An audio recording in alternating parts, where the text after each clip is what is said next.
may mga mapusong mensahe rin na darating sa bahay. Hi na, kamusta na ba? Baba to. Pinoy Big Brother Celebrity Collab Edition 2.0. Ang housemates may bagong napansin sa loob ng bahay. Sa ganda. Ano kaya yun? Oh! It's a radio. Para po siyang radyo, kuya. Looks like yung mga nakikita ko sa mga 90s movies. Ano to? Sige, tara. What is this? Radyo eh. Radyo? Or amplifier? Hindi po ako familiar sa gadget na to. It's not an amplifier, bro. Naging curious po ako. Oh! Radyo? Hindi ko po alam yung tawag doon, pero ang una po talaga pumasok sa isip ko po, kuya, radyo. Pero nilalagyan po siya ng... Yung rectangle po, kuya. Yung ganun po. CD po. Yung CD bilog eh. Merong rectangle na CD po, kuya. CD? Hindi siya CD. Hoy! Millennial!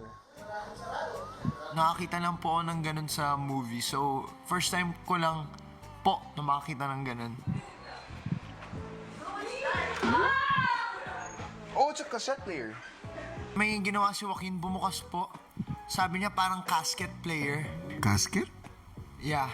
May ganun na rectangle, tas nilalagay po dun. Tas pag play, may itutunog na music or movie. Pero feeling ko something related with sound. Di ba ang casket related sa funeral? Ay, hindi casket. Yung casket. Mali ng pronunciation ko ata, kuya. Cassette. Cassette. Cassette, yun po. Yun, cassette. First time ko po siya nakita. See? Let's see. Gets ko na, kuya!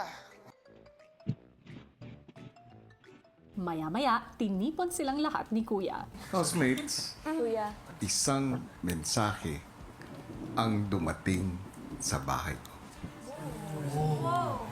At maririnig niyo yun sa pamamagitan ng gamit na nasa harapan niyo.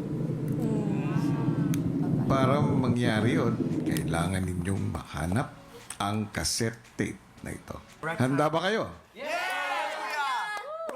Go! Intrigo!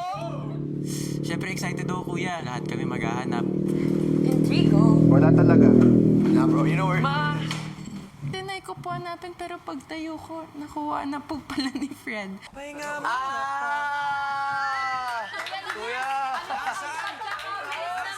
Tumayo lang ako, kuya, tapos umupo ulit.